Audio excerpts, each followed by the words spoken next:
Founder fans, Jason here, and today we are not doing an interview as we've been doing the last several Thursdays. I'm taking a hiatus for a week, and I have a pretty good reason, I think. First of all, I'm waiting for this new camera to arrive so I can improve all of my videos. I've been talking about it for weeks, I'm sure you know it, but more importantly, I wanted to go back through the authors and other people of the American Revolution industry who were nice enough to come by and talk to us, not only to give them a shout out because they deserve another shout out, but because I make these videos to tell you what I've learned recently about the American Revolution, and my reflections on what I learned from these people I interviewed, well, they might not be the exact same takeaways that you had when you listened to the interview, so perhaps you'll learn something even newer from this same discussion. That's my hope. We're going to try it out this week. If you like it, let me know. If you don't like it, let me know. Anyway, let's get into it. The first person I interviewed was actually a while ago, back in early June, when I had like a third of the subscribers I have now, and I interviewed Jessie Cerfilippi, who is a researcher and independent author who is pretty much an expert in many of the female founders.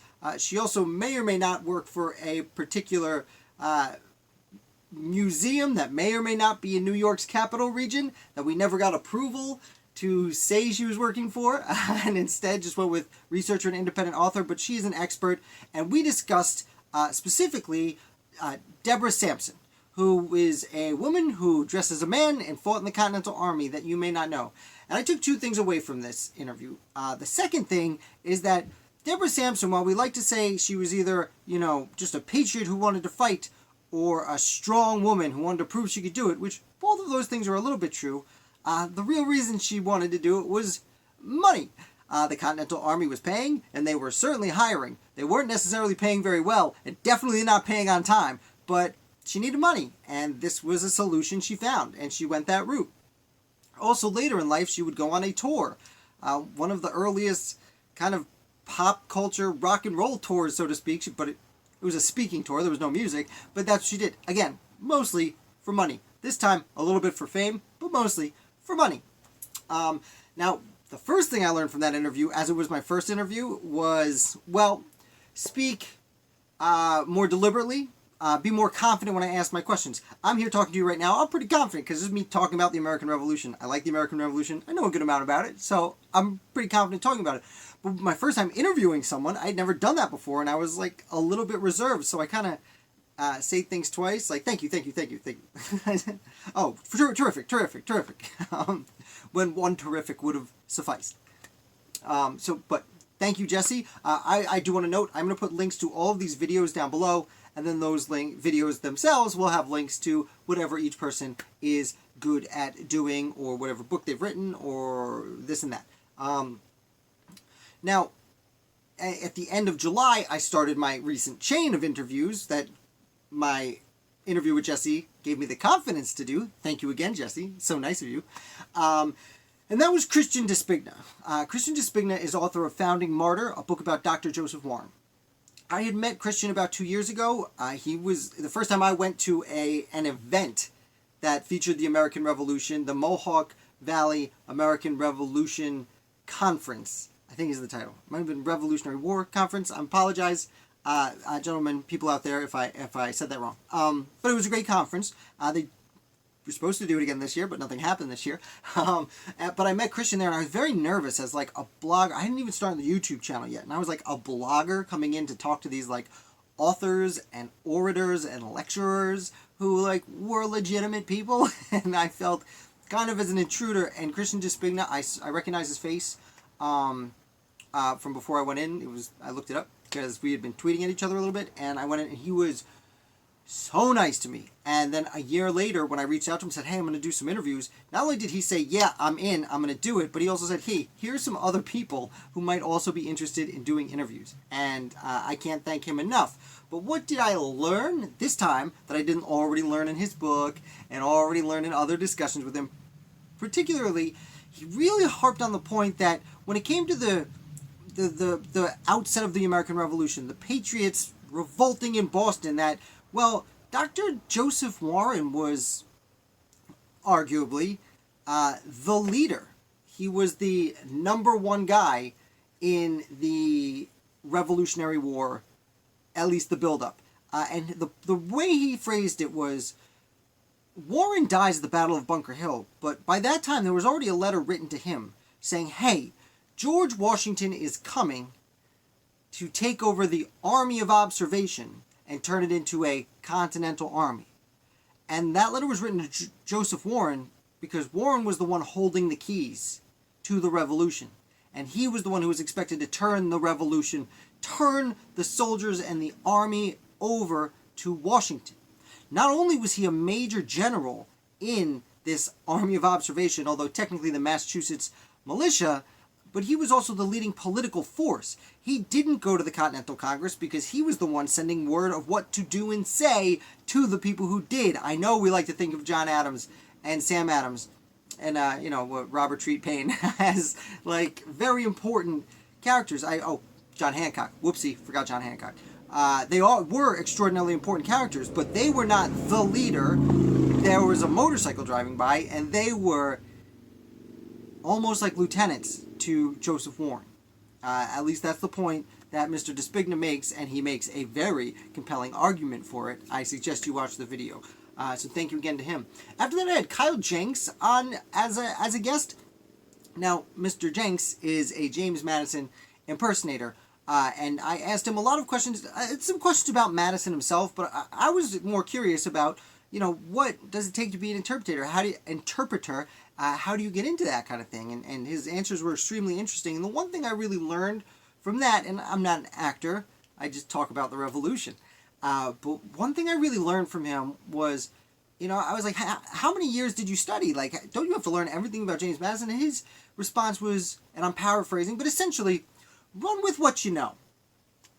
You don't have to know everything about James Madison to be James Madison, but when people are asking you things, just be confident in what you do know and steer the conversations a little bit in that direction, which makes a lot of sense from an actor point of view. You don't want to say the wrong thing, and I could be, you're literally walking around being put on the spot, although he did also say that he gave most of his performances were monologues.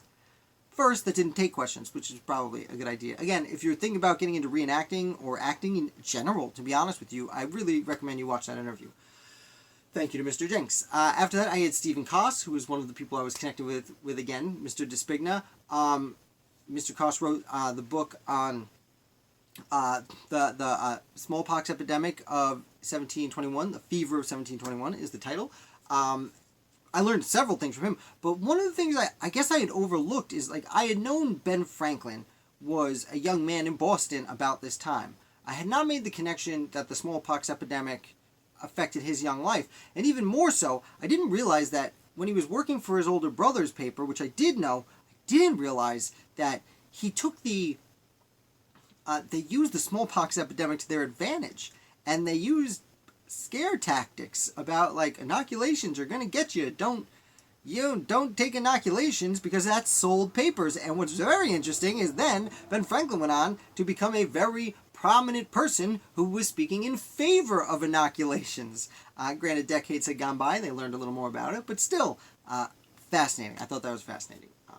After that, I did interview Michael Troy from the AmRev podcast, as I always call it, although the official name is the American Revolution podcast, as it should be. It's about the American Revolution. What I learned from that you might not be able to relate to is the slight differences between making a YouTube channel and making a podcasting channel, especially the frequency I do it compared to the once a week. He really does take his time to refine his product that he's putting out, and it's fantastic and it's free. I probably shouldn't even call it a product.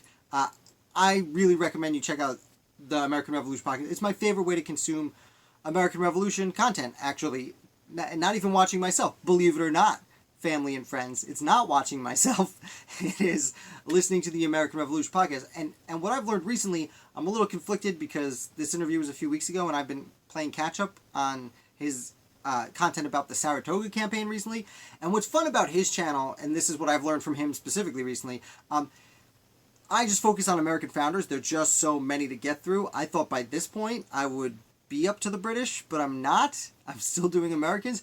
He takes the time to not only tell the stories of seemingly obscure American revolutionaries who are related to, he's going chronologically through. So the point he's at, if there's a fairly obscure founder related to it, he talks about them.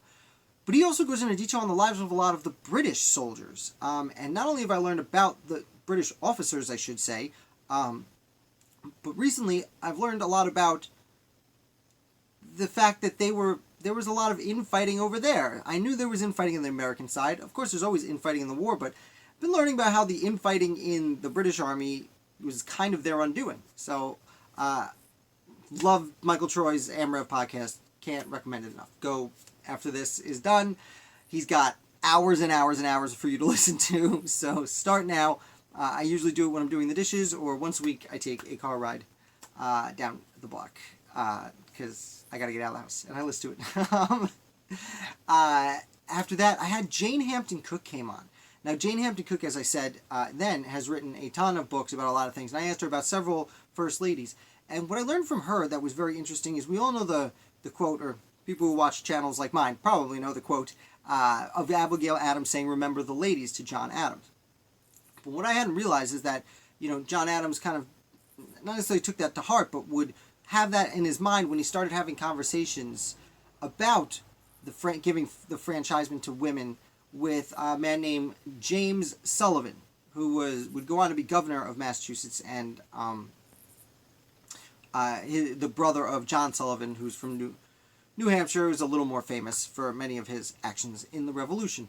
But really, I hadn't realized how Abigail Adams, what she was saying to not just John Adams, actually several American founders, male, I should point out, several male American founders, what she was saying to them and to John Adams, reverberated and actually led to them having more conversations. I always thought she was a very empowered woman, and had a husband who had a fairly open mind for the time. But no, there was a lot. Her words ended up being more powerful than even I gave it credit for, and I'm a little embarrassed to admit that, but that's the truth. So thank you, Jane Hampton Cook, for opening my eyes a little bit more to Abigail Adams, who I already had tremendous respect for, but now have a whole shipload more, so to speak. And last but not least, this past week I had an interview with John Adams of the Liberty Cigar Company. Liberty Cigars.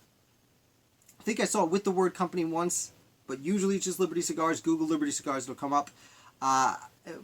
Don't know if my non-smoking viewers were happy about that. Personally, I had a long conversation with him after we did the interview. When we were done, we still had a chat. And as someone who, I'm a former smoker, cigarette smoker, and I quit a while back. And to hold on to my youth, I started having cigars casually every now and then. It's a hobby I'm an amateur at, and I had a lot of conversation with him about things like appropriately cutting cigars and lighting cigars and things of that nature that you don't care about. Maybe you do. That would be nice. Again, check out Liberty Cigars. Their website is fantastic. There's just beautiful pictures to look at of American founders and cigars, and a lot of information about the cigars and why he chose which founders to line up with which cigars. I had an extraordinary time. I felt like I cut him off because we went like 10, 15 minutes, and I was like, don't want to make videos too long, people won't watch. But speaking of which, I should wrap it up. But I don't want to make them too long because, you guys have things to do. We don't want to waste your whole life. But he had so much information about so many founders and how the cigars, I thought it would be like, well, this one's small, so we gave it to James Madison. Which, like, yeah, James Madison got the small one, but he was like, no. So this flavor has a certain tenacity to it that, helps you reflect. And it's a thoughtful cigar. And James Madison was a thoughtful founder. He really went into it. I can't even really outline what I learned from him because I was just getting whammied with so much information.